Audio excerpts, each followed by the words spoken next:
يا أيها الذين آمنوا اتقوا الله حق تقاته ولا تموتن إلا وأنتم مسلمون يا أيها الناس اتقوا ربكم الذي خلقكم من نفس واحدة وخلق منها زوجها وبث منهما رجالا كثيرا ونساء واتقوا الله الذي تساءلون به والأرحام إن الله كان عليكم رقيبا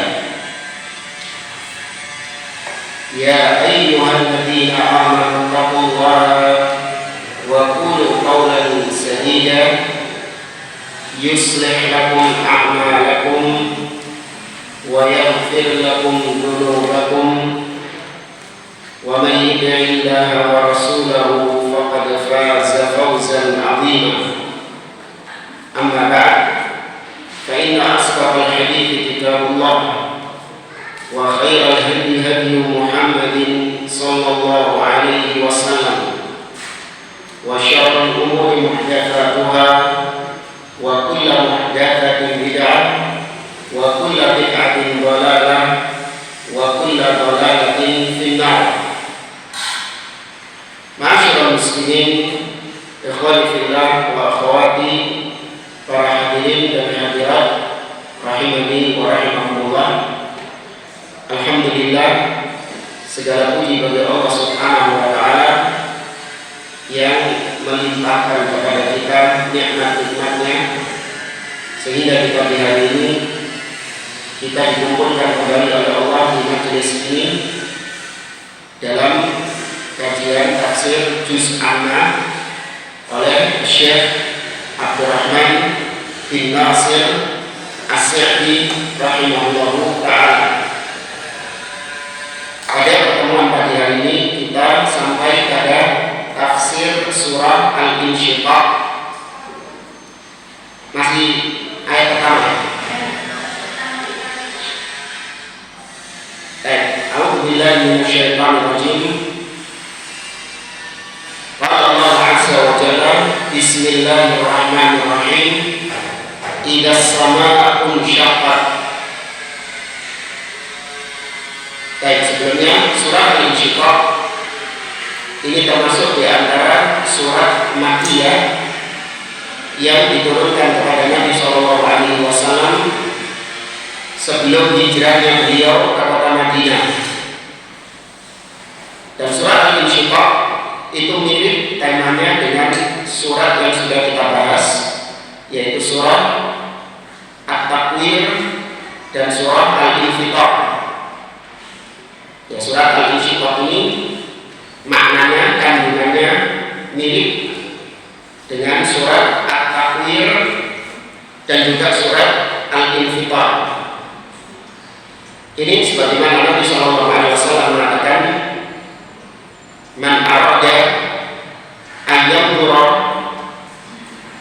ila yaumil qiyamah aw ila sa'ah falyaqra idza as-samaa'u unfatarat wa idza asy-syamsu kuwirat wa idza as-samaa'u unshaqqat. Barang siapa yang ingin melihat hari kiamat ka'annahu ra'yu 'ainin, seakan-akan dia melihat dengan kedua matanya, maka hendaknya dia membaca surat idza asy-syamsu kuwirat, yaitu surat At-Takwir, wa idza as-samaa'u unfatarat, surah Al-Infitar, dan idza as-samaa'u unshaqqat, yaitu surat Al-Insyiqaq yang akan kita baca ini. Karena tiga surat ini sekali lagi temanya itu sama-sama berkaitan dengan hari kiamat, ya, terjadinya hari kiamat. Kata Syekh di sini, yaqulu ta'ala mubayyinan lima yakunu fi yaumil qiyamah min taghayyuri al-ajrami al-idhami. Ya, kata beliau, Yaqulu ta'ala, Allah Ta'ala berkata mubayyinan, menjelaskan, dalam rangka menjelaskan lima yaqulu, atas apa-apa yang terjadi fi yaumil qiyamah, pada hari kiamat, minta ghayyuri, dari perubahan-perubahan al-ajram al-idham. Al-ajram artinya benda-benda langit, ya, perubahan benda-benda langit yang al-idham. Idham artinya yang besar, ya, perubahan benda-benda langit yang besar. Jadi peristiwa tegaknya hari kiamat itu ditandai dengan terjadinya perubahan benda-benda langit seperti matahari, bulan, bintang, langit, dan yang lainnya. Itu terjadi perubahan. Maksudnya perubahan adalah tidak sebagaimana biasanya. Di antara perubahan tersebut adalah ayat ini, idza sama'un syaqqat, apabila langit itu terbelah. Tahu langit terbelah? Terjadi perubahan, langit terbelah. Kata Syekh, infatorat, infatorat sama seperti infitor, tidak sama infatorat. Jadi insyakat itu sama dengan infatorat. Jadi maknanya sama. Tidak sama infatorat dengan tidak sama insyakat, itu maknanya terbelah. Wa tamayaza, ya, tamayaza terbelah dan terpisah. Ba'duha, sebagiannya, min ba'din, dari sebagiannya yang lain. Jadi langit terbelah, sebagiannya terbelah dari sebagian yang lain. Ba'duha min ba'din.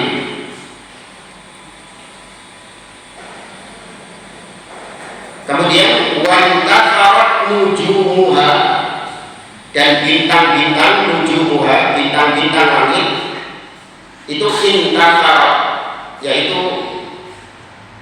semerawut, berhamburan, ya, berhamburan.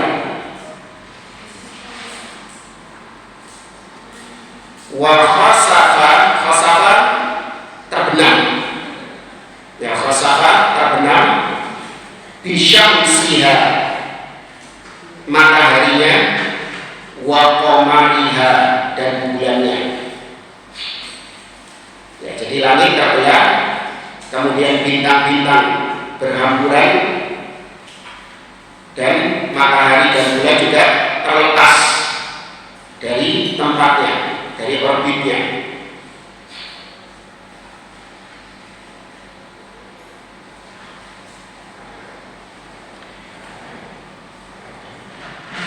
Ibu bisa ngikuti ya?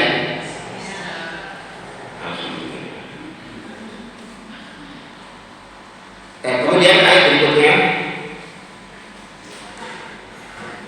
wa adzinat li rabbiha wa huqqat.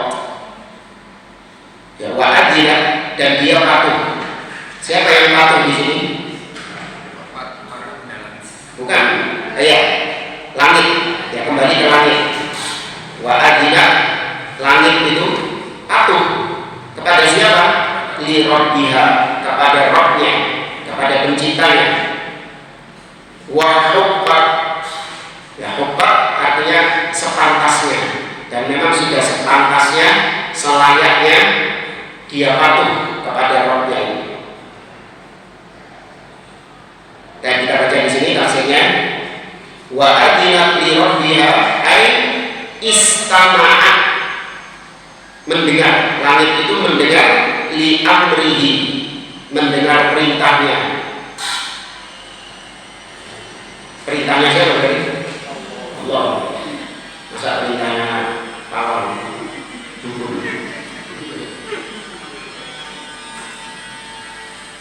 Kemudian wa alqat sam'aha, menyimak, ya, menyimak, langit itu menyimak apa yang Allah perintahkan kepadanya. Dia pasang pendengarannya untuk menyimak apa yang akan diperintahkan Allah kepadanya. Wa asafat li khitabihi, ya, dan langit itu benar-benar dengan seksama mempersiapkan untuk mendengar pembicaraan Allah. Khitab yakni dialog. Jadi intinya langit itu mendengar perintah Allah Subhanahu wa taala sehingga dia tunduk dengan apa yang Allah perintahkan itu. Nah, jadi kalau nanti ada yang mengatakan mosok langit itu bisa ngomong, nanti ada lagi mosok langit itu bisa ngomong. Ya, langit dan bumi itu berbicara. Sebagaimana di dalam surah Fussilat Allah Subhanahu wa taala mengatakan wa qala laha walil ardi tiya tau'an aw karhan qalata ataina ta'i'in, dan Allah berkata kepada langit dan bumi, datanglah kalian berdua kepadaku dengan kesukarelaan atau dengan kepaksaan. Qalata, maka langit dan bumi mengatakan ataina ta'i'in, kami mendatangimu ya Allah dengan ketaatan kami kepadamu. Itu langit yang berbicara dan bumi. Maka ahli sunnah itu menetapkan sesuai dengan zahirnya. Nggak perlu ditakwil-takwil. Oh, itu yang ngomong bukan langit sama bumi, itu yang ngomong itu malaikat penjaga langit dan bumi. Enggak. Kita tetapkan sebagaimana zahirnya. Langit dan bumi ngomong, iya ngomong. Nggak usah dibentur-benturkan dengan akal. Masa Allah cangkeme itu, nah itu bayanganmu itu. Iya. Ada orang-orang menolak karena menurut akal pendeknya nggak masuk akal.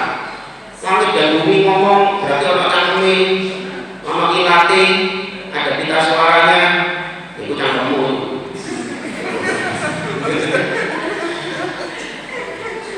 Iya, nggak boleh ini menolak dalil dengan akal. Sudah tetapkan apa adanya. Banyak kok benda-benda mati yang Allah jadikan berbicara. Seperti misalnya Allah Subhanahu wa taala mengatakan yauma tashhadu ala apa?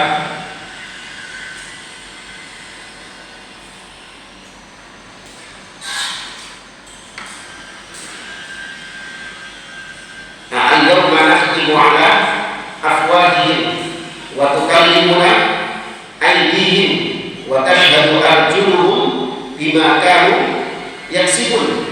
Itu surat yang jadi favoritnya orang juga kan? Iya. Allah mengatakan pada hari kiamat kami akan tutup mulut-mulut mereka, dan yang akan berbicara kepada kami apa ya? Tangan-tangan mereka, dan kaki-kaki mereka juga bersaksi atas apa yang mereka lakukan. Tangan bisa ngomong, iya. Kaki bisa ngomong, iya. Itu akidah kita. Allah ala kulli syai'in qadir. Nggak perlu ditolak, nggak perlu diselewengkan ke mana-mana yang lain. Ya, maka sama di sini juga langit itu mendengar perintah Allah Subhanahu wa taala. Wa adina li rabbiha wa huqqat. Dan kita lanjutkan di sini kata Syekh, wa huqqalaha dzalik, dan memang pantas baginya itu. Ya, wa hukka, memang pantas laha baginya, yaitu bagi langit, dzalik, hal itu. Itu memang pantas bagi langit untuk mendengar perintah Allah Subhanahu wa taala. Fa innaha, karena sesungguhnya dia langit musakharatun, ya musakharatun, dia itu makhluk yang ditundukkan, wa mudabbaratun, dan dia itu diatur. Ya, musakharah itu ditundukkan, mudabbarah diatur. Jadi langit itu ditundukkan sama Allah dan diatur sama Allah Azza wa Jalla. Terserah Allah Subhanahu wa Ta'ala mau apakan dia. Sebenarnya ini bukan cuma langit saja ya. Semua makhluk itu tunduk dan diatur sama Allah. Meskipun dia kafir. Semua makhluk itu nurut sama Allah Subhanahu wa Ta'ala. Lihat Firaun tunduk kepada Allah ketika Allah menghendaki dia mati di laut, nurut ke udan laut. Padahal tak tahu dengan laut ya kan? Gak pernah dia ke laut, baru sekali ke laut itu kalau dia. Ini tunduk sama Allah Azza wa Jalla. Ya, karena dia diatur sama Allah Subhanahu wa Ta'ala. Maka dalam urusan-urusan takdir tidak ada yang tidak tunduk kepada Allah. Semua makhluk tunduk kepada Allah. Terus apa bedanya orang mukmin kalau kayak gitu? Nah, bedanya orang mukmin itu bukan cuma tunduk kepada Allah dalam urusan takdir, tapi dia juga tunduk dalam urusan syariat. Ya, dalam urusan hukum-hukum syariat. Karena hukum-hukum syariat ini Allah Subhanahu wa Ta'ala berikan kepada makhluk free will, pilihan. Nek mau nurut monggo, mau taat monggo, mau nggak taat juga monggo. Masing-masing ada konsekuensinya. Itu kalau syariat. Tapi kalau urusan takdir nggak ada pilihannya. Gelem nggak gelem nurut roh. Ya, kalau ditakdirkan sakit, ya wes nurut roh, sakit. Nggak ada pilihan di situ. Kalau ditakdirkan kecelakaan, ya kecelakaan, nggak ada pilihan di situ. Kalau ditakdirkan lahir dari orang tua ini di tahun sekian yang menjadi orang Indonesia misalnya, wes nurut roh. Ya, kita nggak dikasih pilihan kalau dalam urusan itu. Tapi kalau urusan syariat kita diberi pilihan. Kita bisa taat dan kita bisa tidak taat. Ya, ketika datang waktu sholat kita punya pilihan untuk kita menunaikan atau meninggalkan. Ya, ketika nanti bulan Ramadan kita diperintahkan puasa, kita punya pilihan antara kita taat atau kita tidak taat. Dilarang bermaksiat, kita juga punya pilihan antara kita taat atau kita tidak taat. Intinya, kalau dalam urusan syariat Allah Subhanahu wa Ta'ala berikan kehendak kepada makhluk untuk memilih. Dan kembali ke sini, maka langit itu tunduk dan diatur. Ya, dan disebutkan di sini siapa yang menundukkannya dan siapa yang mengaturnya. Ya, sudah bisa dipahami yaitu Allah Subhanahu wa Ta'ala. Oh, disebutkan sih, disebutkan di sini. Kata beliau, musakhirin malikin azimin. Ya, dia tunduk tahta, di bawah. Ya, langit itu tunduk di bawah musakhir yang menundukkan. Dan dia juga malik, penguasa, azim yang maha agung. Yaitu maksudnya Allah Subhanahu wa Ta'ala. La yuqsa amruhu, ya, la yuqsa, tidak didurhakai, amruhu, perintahnya itu. Perintahnya Allah itu la yuqsa, tidak didurhakai. Wa la yukhalaf hukmuhu, dan tidak diselisihi juga hukmuhu, hukumnya. Jadi perintah Allah tidak didurhakai, hukum Allah tidak diselisihi.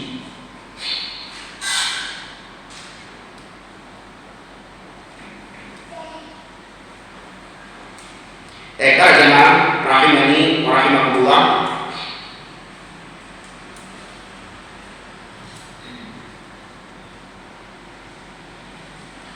Dan di sini ada tambahan pelajaran dari Syekh Muhammad bin Shalih Al-Utsaimin. Jadi tidak ada di buku ya, dari tafsir Syekh Utsaimin. Kita tambahkan saja renungan. Beliau mengatakan, "Fata'ammal ayyuhal adami, kaifa kanat hadhihi al-makhluqat al-'azimah tasma' wa tuti' lillahi 'azza wa jalla. Wa hadhihi at-ta'atu al-'azimah fi ibtida'il khalqi wa fi intiha'il khalqi.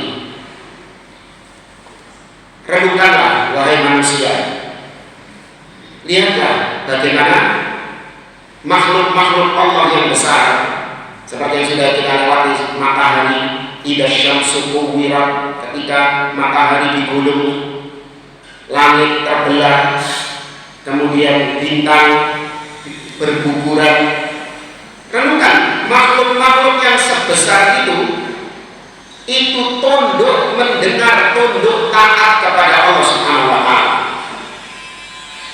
Ya, padahal mereka makhluk yang luar biasa, makhluk yang besar, tunduk kepada Allah. Sejak awal penciptaan sampai hari kiamat dia dihancurkan, dia tetap tunduk kepada Allah Subhanahu wa taala. Apa yang bisa kita ambil pelajarannya? Ya, betapa manusia sudah kecil, ya kan, durhaka kepada Allah Subhanahu wa taala. Langit yang besar, matahari yang besar, taat kepada Allah. Iki menungso cilik, mekitik, durhaka kepada Allah Subhanahu wa taala. Ya, ini pelajaran yang kita petik dari ayat ini. Ya, kita lanjut ke ayat yang ketiga. Kata Allah Subhanahu wa taala, wa idzal ardu muddat. Dan apabila bumi itu muddat, jadi hamparkan atau diratakan. Ya, bumi diratakan. Kita baca di sini kata Syekh, ay rajafat wal ajjal, digoyang dan digoncang. Ya, rajafat wal ajjal artinya digoncang atau digoyang. Wa nasafat 'alaiha jibaluha, dan dihancurkan gunung-gunung yang ada di atas bumi itu. Ya, dihancurkan gunung-gunungnya.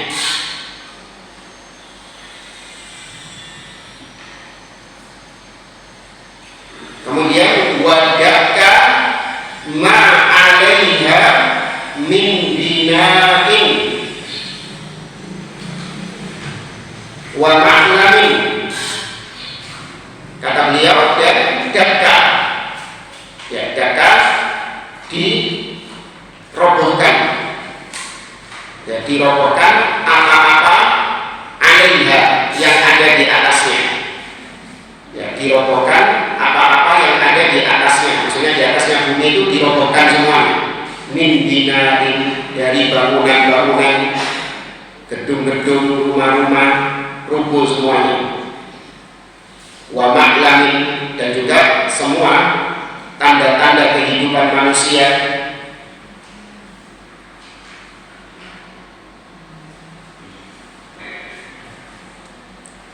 Kemudian fasawiyah, sehingga sawiyah rata, ya, menjadi rata. Ini namanya wa idzal ardu muddat. Ketika bumi diratakan, kalau sekarang Anda lihat bumi ini karoto, ada dataran tingginya, gunung-gunungnya, ada lembah-lembahnya, kemudian kita lihat bangunan-bangunannya, ya, ada yang tinggi dan yang lainnya. Itu pada hari kiamat hancur semua sehingga menjadi rata. Kata beliau, wa maddaha Allahu Ta'ala. Nah, yang meratakan bumi itu adalah Allah Subhanahu wa Ta'ala. Maddal adim, ya, maddal adim, adim kulit. Ya, maddal adim artinya diratakan seperti diratakannya kulit. Nah, ini istilah dalam budaya Arab. Tapi kalau di sini juga mungkin ada. Ibu-ibu pernah lihat orang yang meratakan kulit.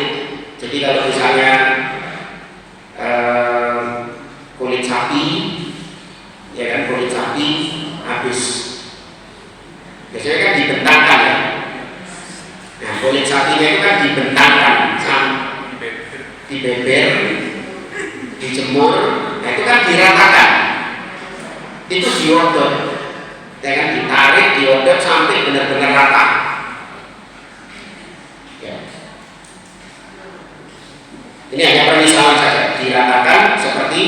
diratakannya kulit.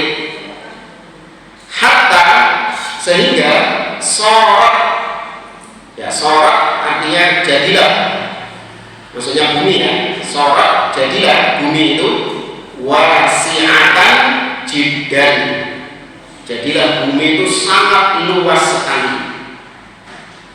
Ya, jadilah bumi itu wasi'ah, sangat luas, jiddan sekali. Sekali itu bukan menunjukkan pisang ya. Jadi jangan pakai kata-kata jiddan untuk menunjukkan sekali. Beda ya, kayak misalnya apa maksudnya? Kamu berapa kali ataita ila masjid? Kamu berapa kali datang ke masjid? Jiddan sekali, bukan kan itu maksudnya? Baik sekali. Sangat ya, ya sangat. Ya, wasi'atan jiddan itu menunjukkan luas, sangat, ya sangat luas.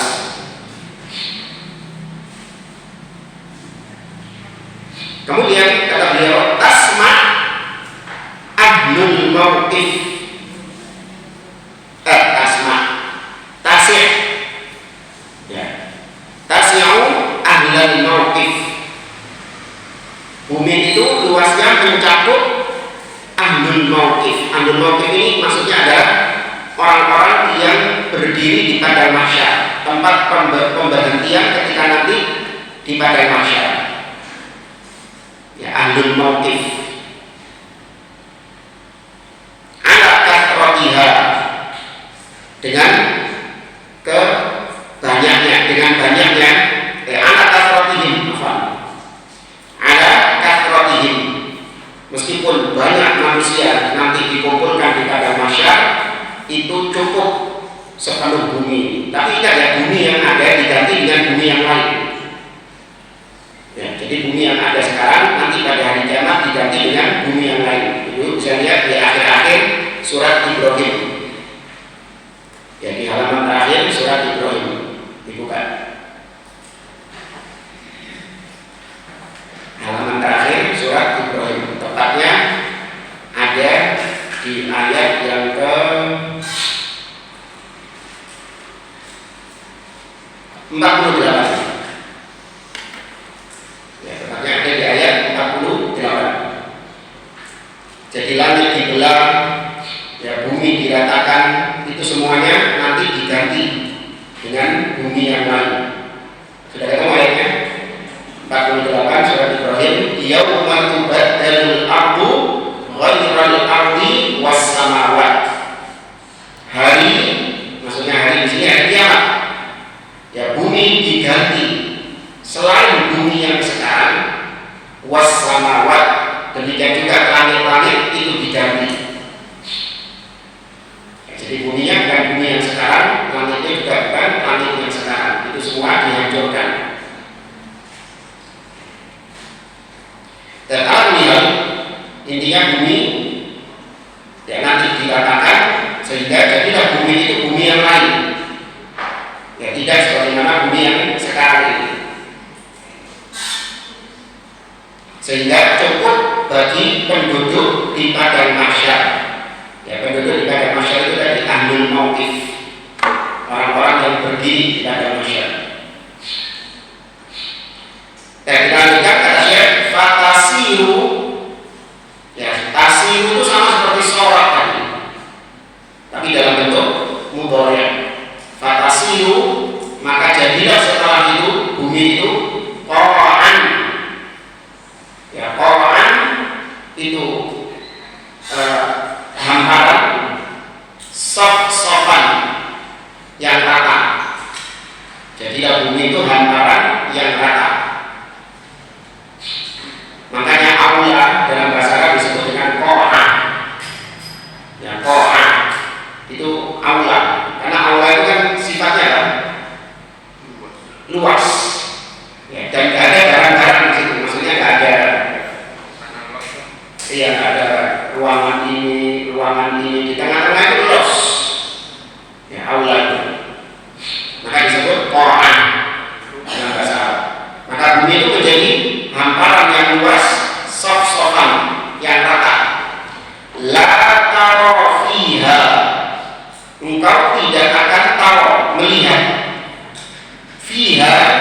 di bumi itu iwajan bukan panci ya. Kau tidak akan melihat ada iwaj itu perbengkokan ya, kau tidak akan melihat ada belokan ya, kau tidak akan melihat ada bengkokan wala amta, dan kau tidak akan pula melihat ada ceglongan atau tanjakan ya, kau tidak akan melihat ada cekungan atau tanjakan. Nah, itu aja. Iya, iwaj itu bengkok. Teringat dengan hadis Nabi tentang wanita ya, wanita itu bengkok.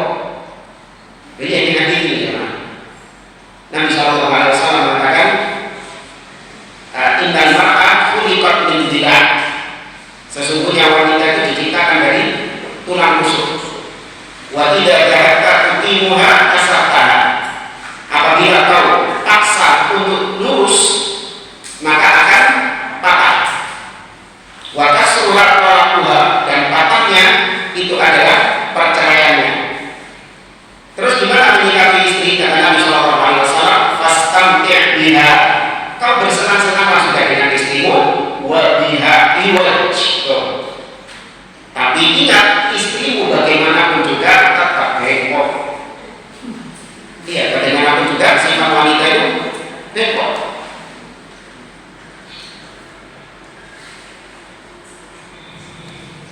Ya, bengkok di sini memang sempurnanya bengkok ya, jangan dianggap sebagai sebuah aib. Iya, bengkok itu memang sempurnanya. Kata siapa yang sempurna itu harus kencang? Enggak, terkadang sesuatu itu sempurna justru harus dengan bengkok. Ibu tahu kail ya, campolan ginju, bengkok ginju, gancu ya, gancu yang buat karung itu. Nah, apa jadinya kalau kencang? Gak bisa dipakai. Mau gak mau harus apa? Bengkok. Nah, itu sempurnanya dia itu memang harus bengkok, gak bisa dia harus lurus. Maka sama wanita itu diciptakan sempurnanya memang bengkok. Dan laki-laki gak senang wanita yang lempeng lurus, itu gak senang.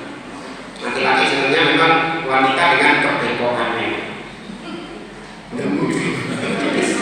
Paling bengkok berarti Ustaz.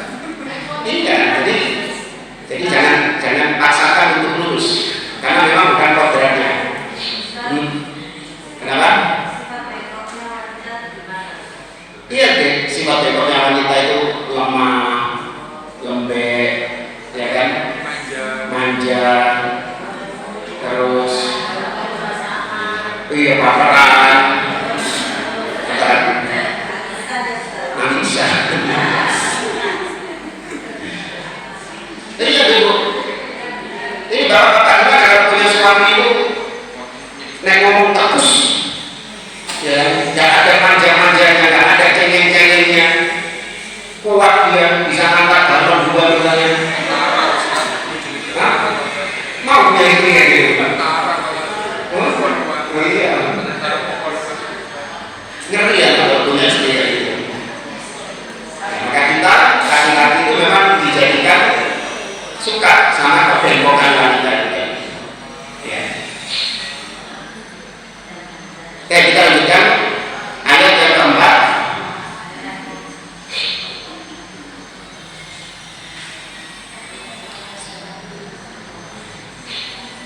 Kita lanjutkan ayat yang keempat.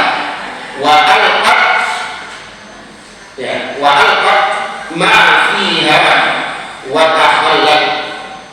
Ya, alqat artinya memuntahkan, mengeluarkan.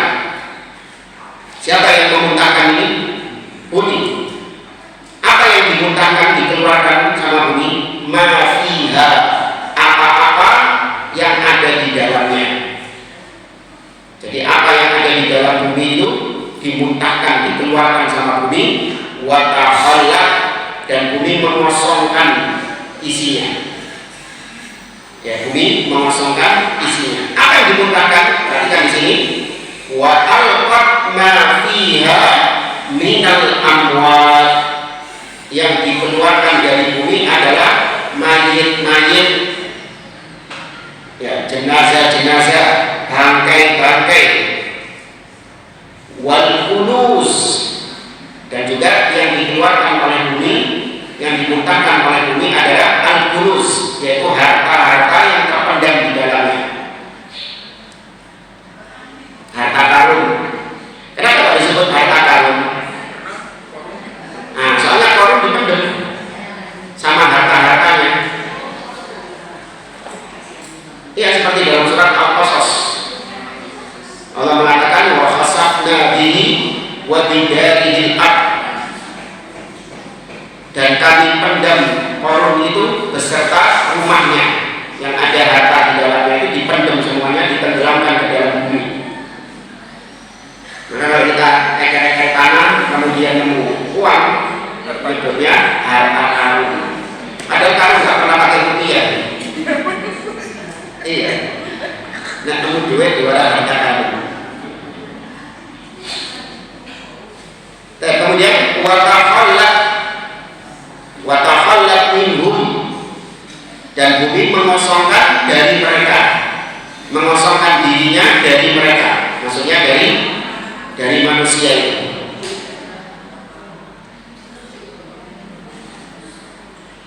Fa'innahu yunfakhu fis-sur, karena sesungguhnya tatkala yunfakhu ditiupkan fis-sur, pada sangkakala, tatkala ditiupkan sangkakala, fatakhruju al-amwat, maka keluarlah al-amwat, mayit-mayit, jenazah-jenazah,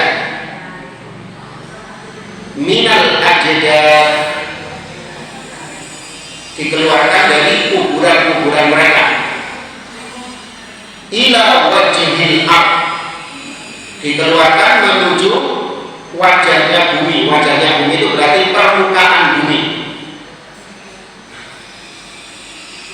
Itu maksudnya dimuntahkan, ditopokkan. Dan ingat ya, jangan dianggap yang dikeluarkan itu cuma yang dikubur saja. Ya, yang dikeluarkan itu yang dikubur saja. Tidak semua yang mati, mau dia dikubur, dikremasi, dipangan iwak paus, dipangan singa, ya, atau yang nantinya mungkin tenggelam di laut, itu semuanya akan dikeluarkan. Dan mudah bagi Allah Subhanahu wa Ta'ala untuk menyatukan kembali semua jasad-jasad makhluknya yang mati. Mudah bagi Allah. Jadi nanti jangan berpesan kepada keluarga, kalau nanti saya mati dibakar saja punya, nanti ditebarkan, ya, biar saya tidak dibangkitkan lagi, ya. Karena kalau ditaruh di kuburan dibangkitkan nanti, soalnya kata Allah yang dibangkitkan itu yang di tanah, ya. Tapi kalau disebar di laut, ya tidak percaya, tidak percaya jajan ini. Intinya dikeluarkan ke permukaan bumi. Wa tukhrijul ardu kunuzaha, dan bumi juga mengeluarkan harta-harta yang terpendam di dalamnya. Hatta sampai takuna, harta-harta tersebut itu menjadi kal astiwan al-azim, seperti tiang yang besar. Saking banyaknya harta-harta yang terpendam itu, sampai dikumpulkan, ditumpuk seperti tiang yang menjulang tinggi ke atas. Jadi hati ternyata dulu harta yang terpendam di bawah itu, emas-emas dan yang lainnya. Yusyahiduhu, yang itu semua yusyahidu, disaksikan oleh siapa? Al-khalqu, oleh makhluk-makhluk ketika itu. Ya, harta-harta yang menggulungkan itu disaksikan oleh makhluk-makhluk yang ada di situ. Wa yatahassarun, dan ketika itu mereka menyesal, ya, ketika melihat harta-harta yang dikumpulkan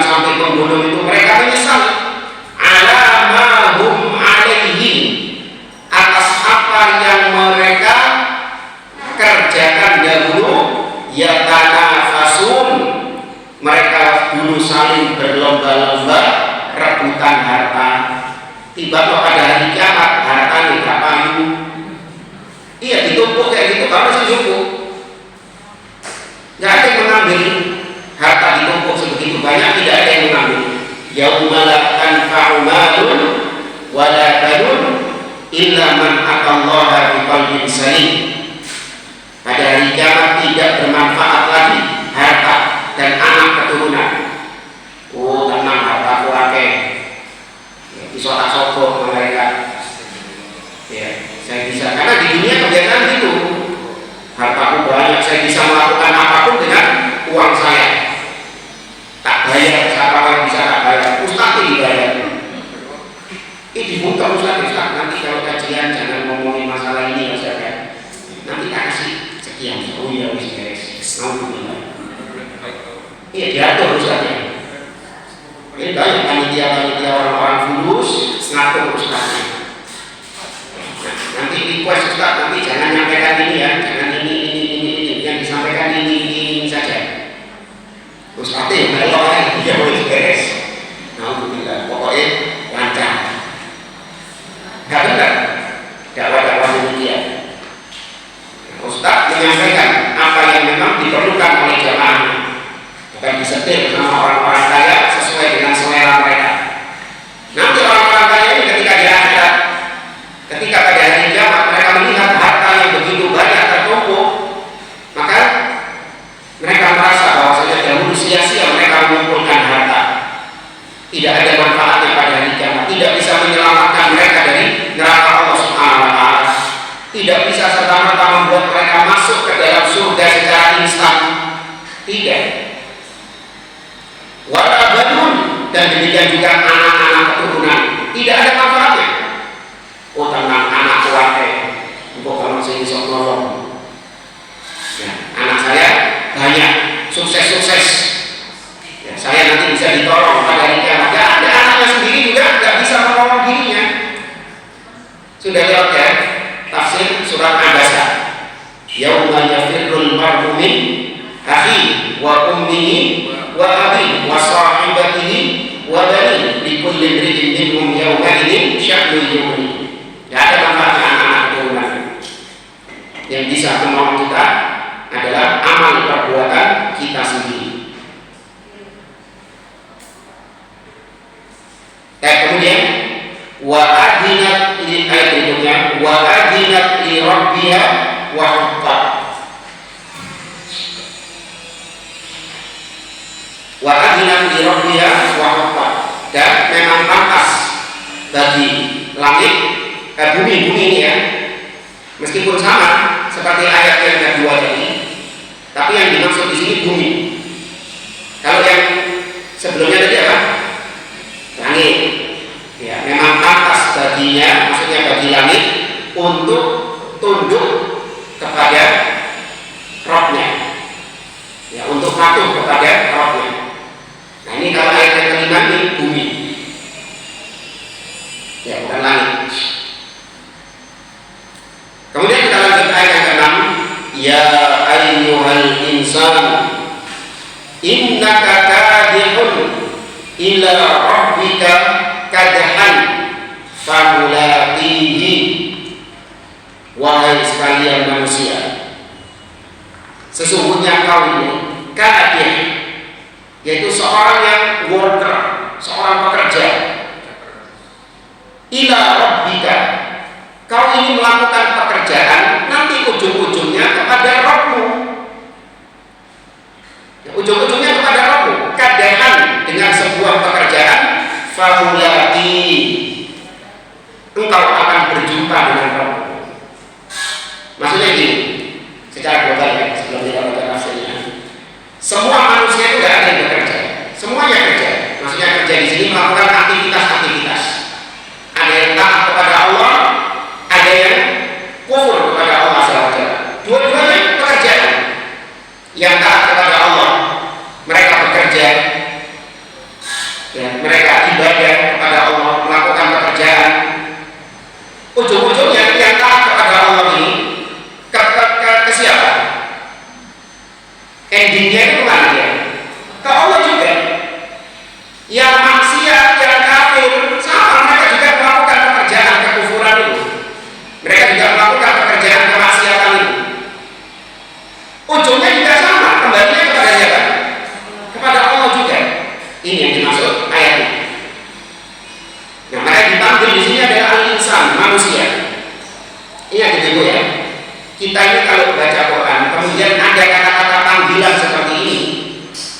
Itu tolong kita merasa atau tidak? Kayak misalnya ya ayyuhalladzina amanu, wahai orang-orang yang beriman. Saya diceluk orang-orang yang beriman. Maka kita coba cek diri kita. Kita ini beriman atau tidak? Oh iya, saya beriman. Nah, berarti aku yang diceluk ini. Kan ya, berarti saya yang termasuk yang dipanggil dalam ayat ini. Berarti kalau dipanggil, kewajiban kita rungokno, simak baik-baik apa sing nyeluk Allah Subhanahu wa taala. Kecuali kalau kita nggak merasa ya ayyuhalladzina amanu, wahai orang-orang beriman, oh butuh aku ini. Kok iso dia aku kafir kok? Oh ya wis, ojo dirungokno wis, kamu. Kayak gini juga. Ya ayyuhal insan, wahai sekalian manusia. Oh kan aku gak termasuk. Aku kayak wanita. Nah, kalau kita manusia, simak. Karena kita yang termasuk terpanggil dalam ayat ini. Kita saja kalau dipanggil sama bos, ya, wahai seluruh karyawan, siap. Ya, komandan memanggil prajuritnya, wahai semua prajurit, siap. Dia pasang telinga, dia akan simak dengan seksama hati-hati ngomong apa itu bos ini. Apa yang akan diperintahkan sama bos ini? Dia siapkan pendengaran. Maka bagaimana lagi kalau yang memanggil adalah pencipta kita, yang memanggil adalah yang memberikan segalanya kepada kita, memberikan rezeki, memberikan apapun kepada kita. Masa kita nggak mau mendengar, nggak mau menyimak apa yang akan Allah sebutkan ini? Dan kita baca di sini tafsirnya. Innaka sa'in ilallah. Sesungguhnya engkau wahai manusia itu sa'in. Sa'in ini artinya berusaha, berupaya. Ya, kalian ini semua itu berusaha menuju Allah. Semuanya manusia itu pasti berusaha menuju. Makanya di sini yang disebutkan insan, bukan orang-orang beriman saja, tapi mencakup semua manusia. Mereka semua itu berusaha hidup di dunia ini menuju Allah. Jadi dia orang kafir, enggak, aku gak menuju Allah, dia mati di sini. Kau nanti pasti menujunya kembalinya kepada Allah Subhanahu wa taala. Wa amil bi awamirihi wa nawahihi. Gimana engkau wahai manusia beramal? Kau bekerja, ada yang mengerjakan perintah-perintah Allah, tapi ada juga yang mengerjakan larangan-larangan Allah. Kan sama-sama bekerja, betul lah. Sama-sama bekerja, yang ini mengerjakan perintah Allah, yang ini mengerjakan larangan Allah. Sama-sama bekerja. Mutaqarribun ilaihi, ya mutaqarrib artinya yang mendekatkan diri kepada Allah, ilaihi kepadanya, imma bil khair, tentang mendekatkan diri kepada Allah dengan mengerjakan khair, kebaikan-kebaikan, wa imma bisyar, atau mendekatkan diri kepada Allah dengan mengerjakan keburukan-keburukan. Sama-sama mendekatkan diri semuanya kepada Allah. Nah, emang kalau orang bermaksiat itu semakin dekat dengan Allah. Ya, namanya manusia semua semakin dekat sama Allah SWT. Semakin menjelang kematiannya, berarti semakin dekat pertemuannya dengan Allah Subhanahu wa taala. Enggak peduli dia ini orang baik, ahli maksiat. Maka dia ini semakin dekat dengan Allah. Tsumma tulai Allah. Kemudian engkau akan berjumpa dengan Allah yaumul qiyamah. Nanti pada hari kiamat. Kalau di dunia tidak ada orang yang berjumpa dengan Allah. Jadi kalau ada yang ngaku ketemu sama Allah, saya sudah berdialog dengan Allah. Wa maqali inna rahmatan wasi. Karena apa? Wa maqali berdialog dengan Allah. Ada yang menentukan Ramadan sama Idul Fitri telepon Allah. Saya sudah itu nopo. Kita pendusta.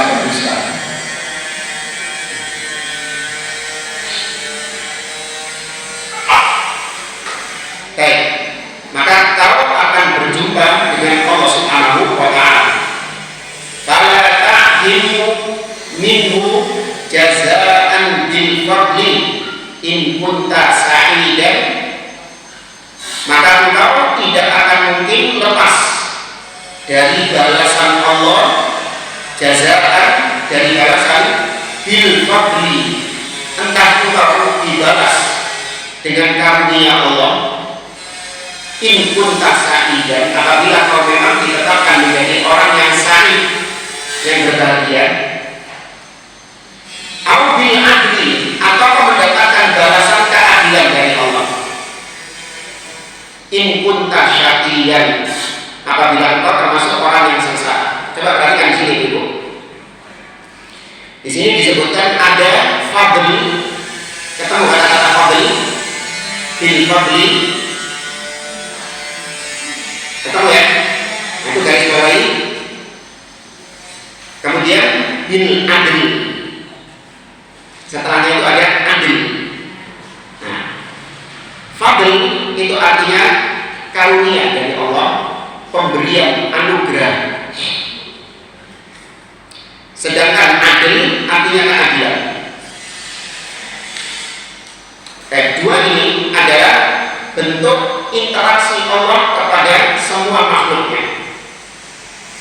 Jadi Allah itu hanya berinteraksi dengan makhluk dengan dua interaksi ini. Kalau dia nggak diberi fadl, maka dia diberi adil. Ya, kalau nggak diberi fadl, maka dia diberi adil. Tidak ada yang ketiga. Yang ketiga itu namanya abdul, kezaliman. Ya, jenis ketiganya itu namanya abdul, kezaliman, zalim. Itu nggak mungkin. Saya kasih contoh permisalan. Saya memperkerjakan 3 orang tukang.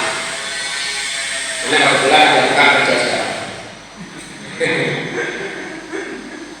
Saya memperkerjakan 3 orang tukang dengan kesepakatan 1 hari kerja gaji 200.000. Umumnya segitu ya. Maka tukang yang pertama setelah selesai sore hari yang biasanya minta bayaran mereka harian, bukan borongan. Ya, harian. Tukang yang pertama minta gajinya, maka saya kasih 500.000. Tuh, pakai 500.000. Tadi berapa kesepakatannya? 200. Ini pakai 500. Tukang yang kedua saya kasih 200. Dan tukang yang ketiga, ya, tukang yang ketiga itu tidak saya kasih apapun. Ya, tukang yang ketiga tidak saya beri apapun. Dan tadi yang di sini, tukang yang pertama saya kasih 500.000, maka berarti ini saya memberikan kepada dia fadl, karunia, ya kan? Pemberian anugerah. Jadi itu kan dipakai dan 300 ini tak apa-apa. Ya, PNS itu hadiah dari saya. Karena tukangnya attitude-nya bagus, ya kan? Sopan, garapannya juga bagus, datangnya tepat waktu. Terus yang lebih mengenal kita juga tukangnya sholat. Nah ini, ya kan, ini tukang juga kan? Nanti kita sholat. Nah ini tukangnya sholat, senang kita. Ya apa meskipun jam kerjanya jadi berkurang, apa yang penting ya melaksanakan ibadah kepada Allah SWT. Senang, karena senang akhirnya dikasih 500.000.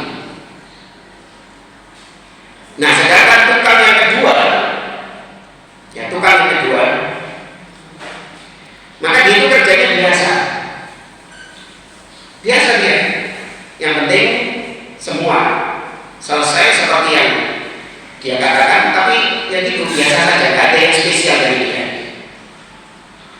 Maka saya kasih 200.000.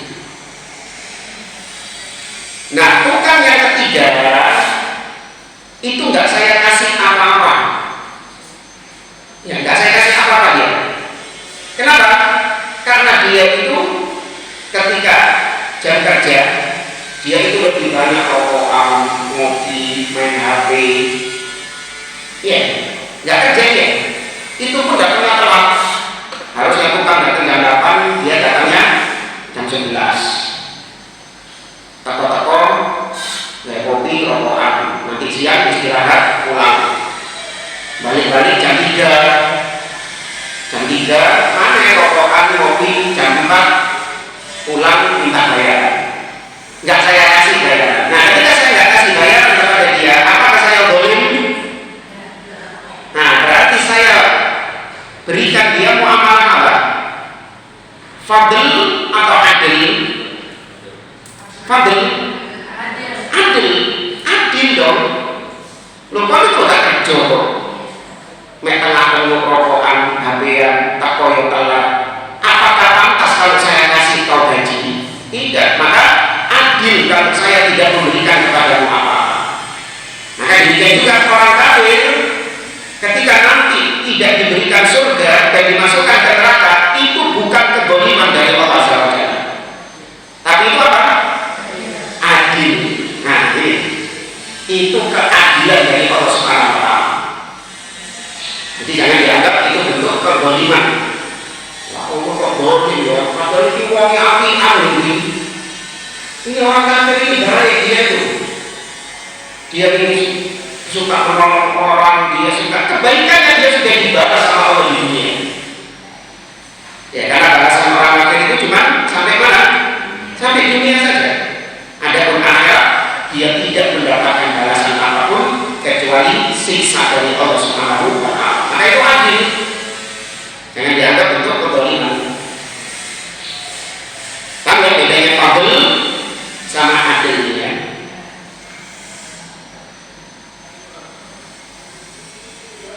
Saya biasa nyontohinnya itu bukan tukang biasanya. Bapak. Jadi kan contohnya saya kasih tukang. Biasanya bukan tukang contohnya kalau kajian-kajian lain. Apa itu? Syekh Muhammad bin Shalih Al-Utsaimin tentang ayat yang ke-6 tadi. Kata beliau, ya ayyuhal insan innaka kadihun ila rabbika kadahan famulaqih.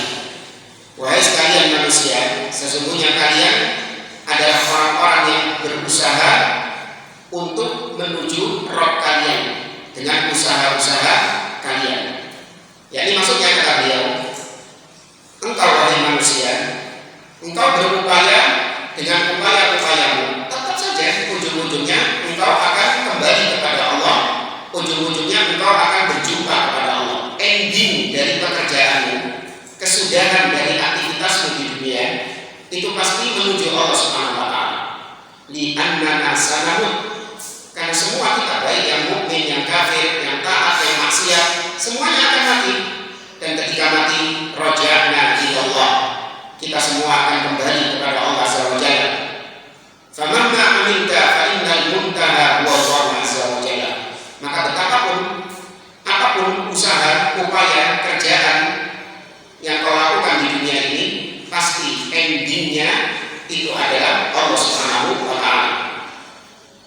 Allah berfirman dalam surah An-Najm ayat 42, wa anna ila rabbikal muntaha, dan sesungguhnya kepada Tuhan mula, kepada Rabb mula, al-muntaha, stasiun terakhirmu, tempat pemberhentian terakhirmu adalah Rabbmu, pada Tuhanmu. Hatta al-asi, kata beliau, bahkan meskipun orang yang bermaksiat tiap hari kerjaannya bermaksiat kepada Allah, tetap kita katakan endingnya dia menuju Allah Subhanahu wa Ta'ala. Namun kata beliau, perbedaan antara orang yang taat kepada dan orang yang bermaksiat kan sama-sama endingnya menuju Allah. Lantas apa bedanya orang yang bermaksiat dengan orang yang taat kalau sama-sama ujungnya kepada Allah? Maka perbedaannya, annal muti' yaqbalu amalan yardahullah.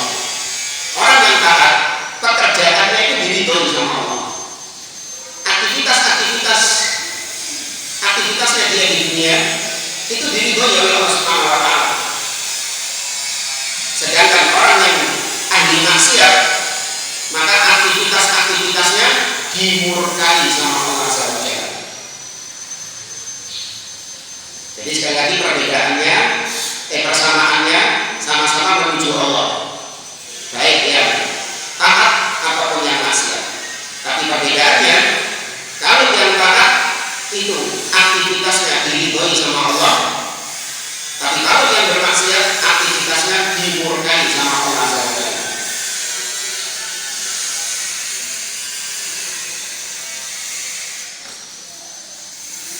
Dan kemudian kata beliau, perhatikan di ayat tadi, ayat yang ke-6, famulai, kata-kata yang terakhir, famulai. Ada huruf fa di situ. Fa. Tidak tahu di sini pernah disampaikan apa enggak. Fa di situ menunjukkan urutan yang langsung. Ya, menunjukkan cepat. Saya misalkan ini. Ja'a Muhammadun wa Zaidun. Datang Muhammad wa dan Zaid. Maka ini tidak ditentukan waktunya. Bisa saja yang datang Muhammad dulu, bisa juga yang datang Zaid dulu, tidak menunjukkan urutan. Pokoknya Muhammad kalau Zaid itu mustaqil. Kalau pakai huruf apa tadi? Wow. Tapi kalau saya pakai tsumma, ja'a Muhammadun tsumma Zaidun. Datang Muhammad kemudian Zaid. Maka ini pasti yang duluan siapa? Muhammad. Baru kemudian Zaid. Nah, tapi kalau kata-kata tsumma itu ada jeda. Ada jeda waktu antara Zaid dengan Muhammad, itu masih ada apa lagi? Jeda ya? Muhammad ya. Tapi kalau pakai fa itu langsung. Ja'a Muhammadun fa Zaidun. Bukan bersamaan. Betul Muhammad dulu, tapi langsung diiringi setelah itu Zaid. Tidak ada jeda. Tidak ada jeda. Bedanya tsumma dengan fa itu kalau diterjemahkan sama-sama kemudian. Tapi kalau dalam bahasa Arab, fa itu menunjukkan langsung tanpa ada jeda. Nah, berarti kan yang unik di sini, Allah menggunakan kata-kata fa, famulaihi, antara manusia itu bekerja di dunia dan menemui Allah, berjumpa dengan Allah, itu harusnya ada jeda. Tapi Allah sebutkan pakai fa, berarti menunjukkan cepat antara dunia dengan kematian. Intinya berarti menunjukkan kematian itu cepat. Ada isyarat di situ. Ibu-ibu mungkin nggak ya? Ya.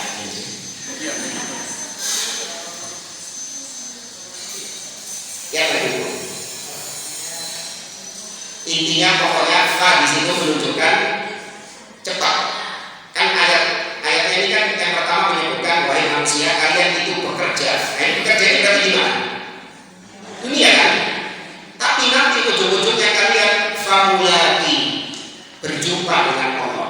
Nah, antara dunia dengan perjumpaan dengan Allah ini cepat kasui. Cepat. Nah, ini makanya pakai fa.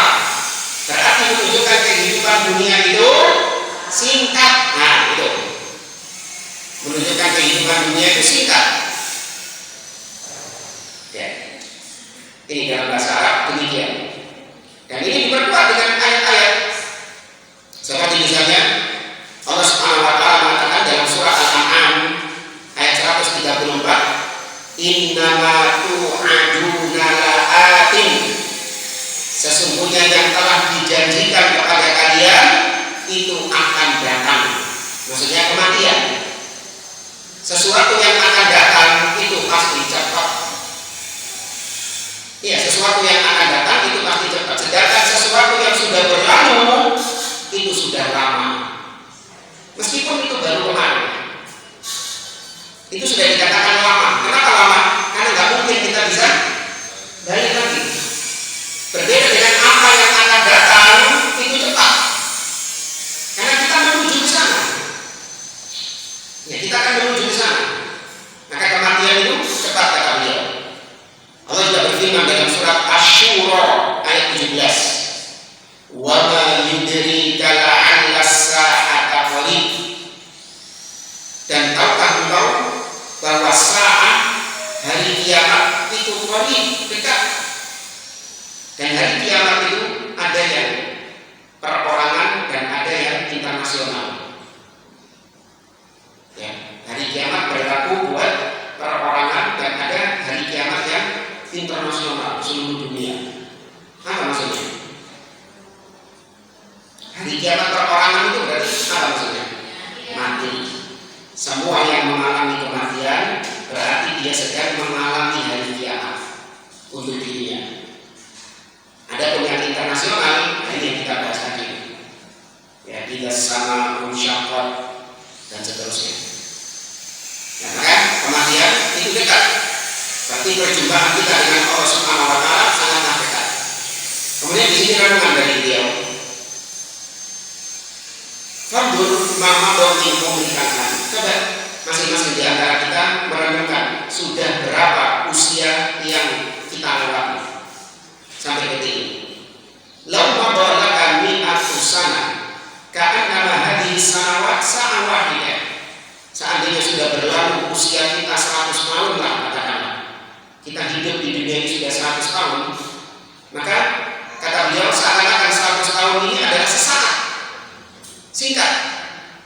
Kullul ladzi madha min a'malina ka'annahu sa'an wahidah. Semua usia yang sudah kita lewati itu seakan-akan hanya satu saat saja, sebentar. Ya, tidak dua kali berarti hari kiamat yang akan ada di hadapan kita, kematian yang ada di hadapan kita itu dekat. Rumah tiga makan insan fal barzakh alladzi bainal hayati dunya wal akhirah qarib. Kalau sudah mati maka alam barzakh yang merupakan alam pertengahan antara dunia dengan akhirat itu juga berarti sudah dekat. Wal insan, kalau lebih memudahkan lagi ya, idza nama nauman hadian wa inakunna arba'an wa ishrina sa'an wa qama fa innahu yakmilu naum bi daqiqatin wahidah ma'annahu nama arba'an wa ishrina sa'an. Coba kata beliau, kalau seorang tidur dengan tidur yang nyenyak, tidur yang lelap, katakanlah dia tidur selama 24 jam. Maka tatkala dia bangun, maka dia merasa seakan-akan dia baru tidur sesaat. Seakan-akan dia baru tidur 1 jam saja atau 1 menit bahkan. Pernah nggak ibu kayak gitu saya? Iya, padahal kita sudah tidurnya lama. Tapi begitu bangun seakan-akan kita baru tidur hanya sebentar saja. Itu permisalan kehidupan ini. Bahkan pernah kita itu ya, pengalaman pribadi ya.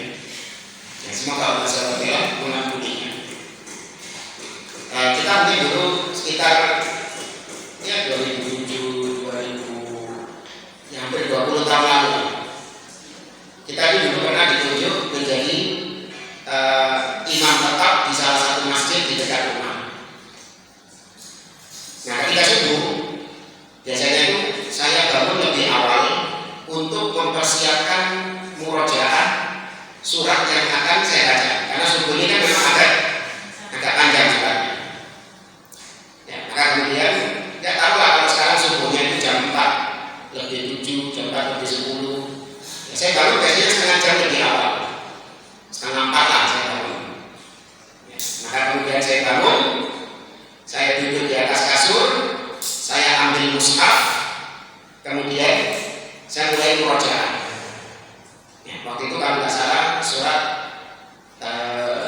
Al-Mulk, Tabarakalladzi biyadihil mulku wa huwa ala kulli syai'in qadir, alladzi khalaqal mauta wal hayata. Saya ingat betul kalau saya itu baca ayatnya satu persatu.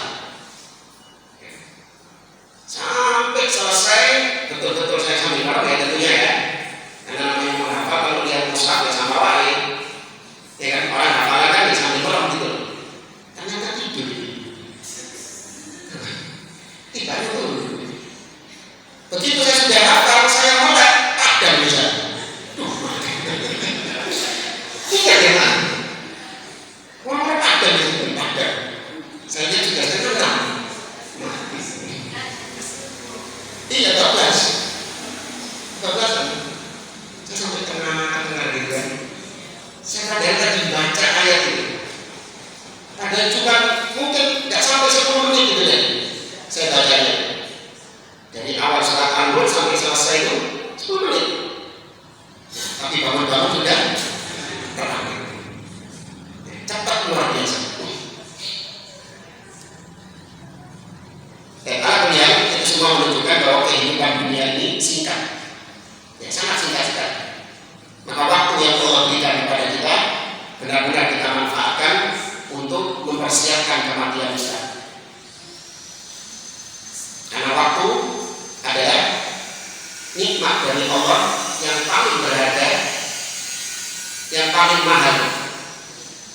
Ya, nikmat Allah yang paling mahal itu adalah nikmat waktu. Sebanyak apapun harta Anda tidak akan bisa membeli waktu. Wallahu a'lam. Ya, kalau ada yang mau ditanyakan dulu, silakan.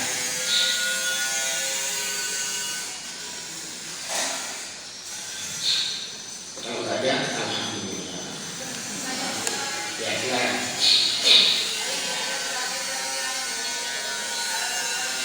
Bisa dibaca dari ada suara teman. Yang dijelaskan saya terkait masalah perbedaan orang taat yang diridhoi oleh Allah sedangkan maksiat itu dimurkai Allah itu apakah bersifat tetap? Oh enggak, ya tidak. Jadi amalan orang yang bertakwa itu diridhoi oleh Allah. Ya waktu dia mengerjakan amal-amal soleh. Sedangkan kita tahu namanya manusia itu tidak 24 jam, dia selalu mengerjakan amal-amal soleh. Ada amalan-amalan yang tidak diridhoi oleh Allah. Tapi namanya orang bertakwa, dia bertobat kepada Allah. Iya, meskipun dia jatuh dalam maksiat, jatuh dalam kesalahan, dia cepat bertobat sama Allah SWT. Sedangkan kebalikannya orang yang ahli maksiat, maka amalannya dimurkai oleh Allah Subhanahu Wa Taala. Kalau maksiat ini sudah menjadi kebiasaan bagi dirinya. Ya, wallahu a'lam.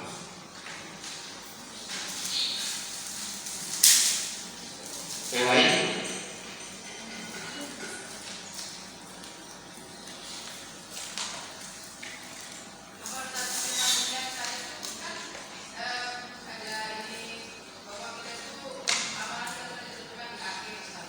Apanya?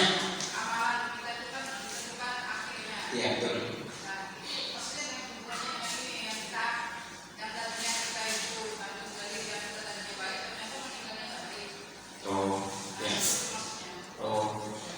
Ya betul. Nabi SAW mengatakan innamal a'mal bil khawatim.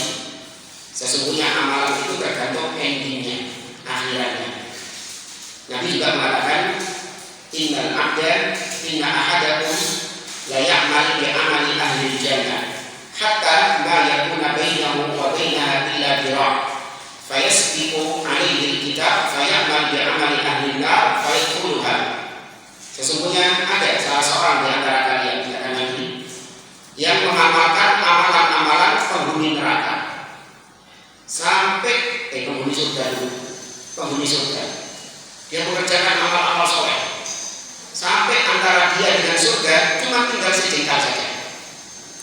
Namun ternyata dia sudah ditakdirkan oleh Allah masuk neraka. Maka dia pun beramal dengan amalan penghuni neraka dan dia mati di atas amalan tersebut dan dia masuk neraka. Yang penghuni surga juga demikian. Dia beramal dengan amalan penghuni surga sampai jarak antara dia neraka.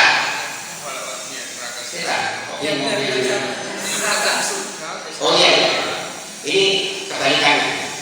Dia mengamalkan amalan penghuni neraka sampai jarak antara dia dengan neraka tinggal sejengkal. Tapi Allah sudah tetapkan dia ini penghuni surga. Maka dia pun beramal dengan amalan penghuni surga dan dia mati di atas amalan itu dan dia masuk surga. Ini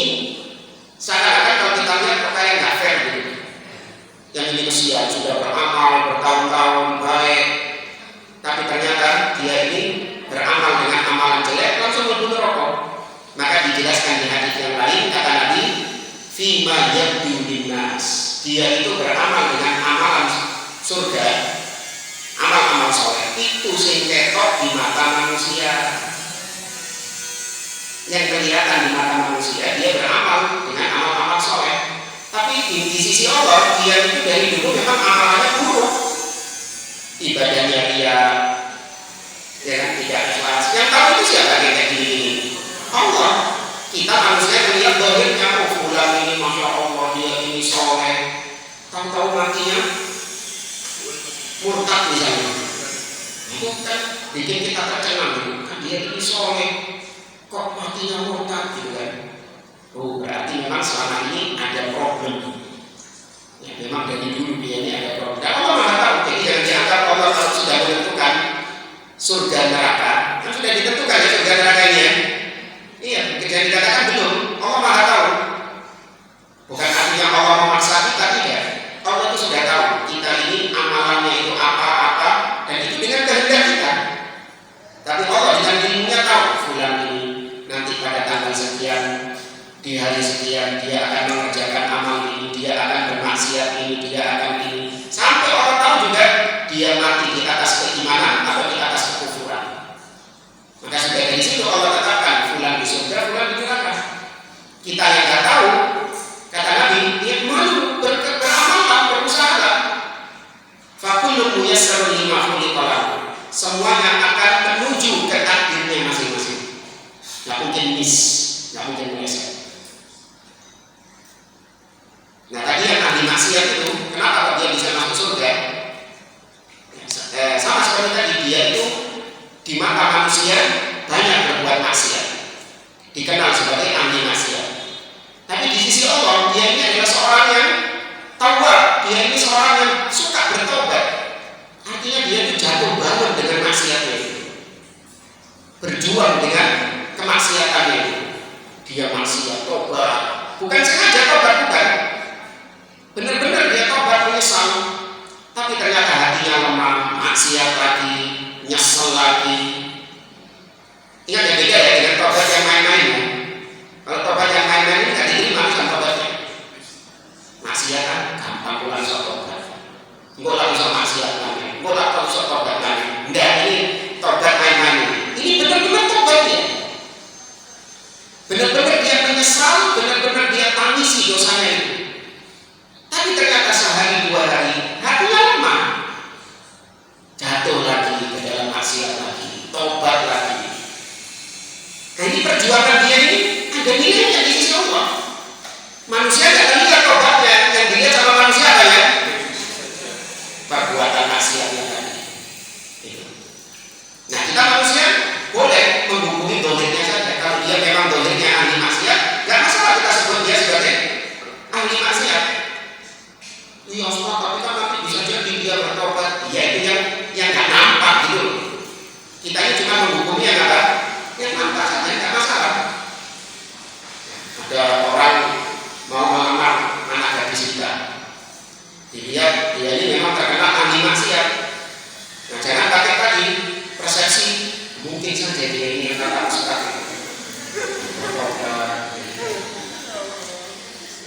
Jangan hukumi dohirnya saja, dohirnya dia ahli maksiat, enggak. Kita katakan demikian. Urusan kotor